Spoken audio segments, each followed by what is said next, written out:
A wicked bird hunter with the appearance of Yum used to roam about in the jungle. He had neither friends nor relatives. He was deserted by everyone because of his cruel deeds. As they say, wicked people who destroy life are dangerous to be near. They can well be compared to snakes, one bite, one and all. Hello and welcome to my channel. I am reading the tales of Panchatantra written by Vishnu Sharma, and today I started reading the story of the dove and the hunter. So, let's continue. One day, while the hunter was wandering about in the jungle, he caught a female dove and threw her into a cage. It was now evening. Suddenly, a storm, accompanied by heavy rain, broke loose so ferociously that it seemed as if Pralay was at hand. The hunter was terrified and began to shudder from the rain and cold. He searched for somewhere to shelter and went and stood under a tree. After some time, however, the sky cleared, and when the hunter looked up, he saw a bright star. Then he said in a loud voice, I seek shelter from whoever may be living in this tree. Let him protect me. I am bewildered by cold and hunger. Now, a pair of doves had for a long time made their nest in this tree. This particular evening, the female dove had not come home, and her husband was desperately worried about her. He said, the wind blows fiercely along with the rain, and my wife has not yet returned. My home is empty without her. As they say, a house without a wife cannot be called a home, it's a desert. Now the being hunter had caught this very dove's wife and put her in his cage. When the trapped dove heard her husband talking like this, she replied to him, a wife whose husband is not pleased with her cannot be called a wife, but a woman who makes her husband happy wins the esteem of the gods.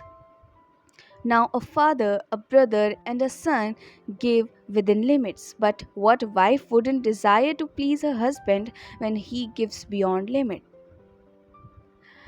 She went on, now, my dear, I want to tell you something for your own good. Please listen. If someone comes to you for shelter, he should be protected, even if it means risking your own life. This hunter is cold and hungry, and he asks you to protect him. So, make him welcome for the sake. Whoever does not welcome a guest according to his might will pay for all the sins of the guest and lose to him all the fruits of his good deeds. And don't hate this hunter because he has caged your beloved. I have been imprisoned only as a result of my past actions. Poverty, disease, grief, imprisonment, and disaster. All these come from one's own deeds. So stop hating the hunter because of my captivity. Think of religion and welcome him according to our traditions. When the male dove heard his wife's virtuous words, he approached the hunter warmly and said to him, my friend, welcome. Consider this as your own home and don't let anything worry you. When the hunter heard this, he replied, oh, dove, please protect me from this terrible cold. The dove flew to a place some way off and brought back a live coal. He dropped it on some dry leaves and the flames began to spread rapidly. He said to the hunter, warm yourself and don't be afraid. But unfortunately, I have nothing here to satisfy your hunger. Some people entertain thousands, some hundreds, some tens, but I am so wretched that I cannot even support myself. But what is the good of staying in the house of someone who is so beset with troubles that he is unable to feed even one guest? So, what I shall do is sacrifice this sorrowful body of mine and make myself useful. Then I shall not have to admit that I turned a guest away hungry from my door. And so, the dove put all the blame on himself and said not a word of reproach to the hunter. Then he said, Just wait a moment. Soon I shall satisfy your hunger. When he had said this, with joy in his heart, the pious bird flew once round the fire and then entered it, as if it had been his own nest. When the hunter saw all this, his heart was moved with pity, and he said, "The mind of a man who lives wickedly is always in turmoil, and ultimately he has to pay for his evil actions.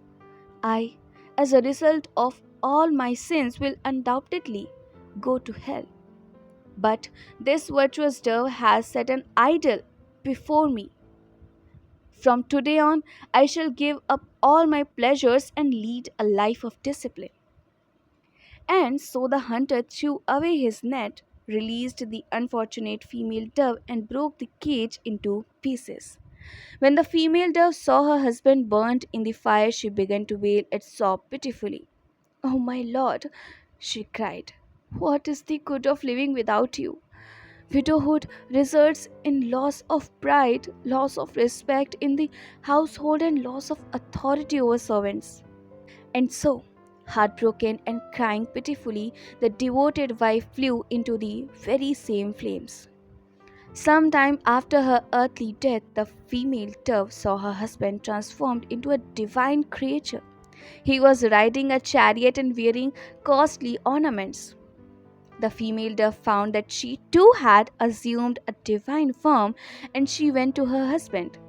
"My virtuous wife," said the male dove, "you have done well in following me." And as for the hunter, he renounced everything and began to live in the forest as a tapasvi. His mind became free of all desires.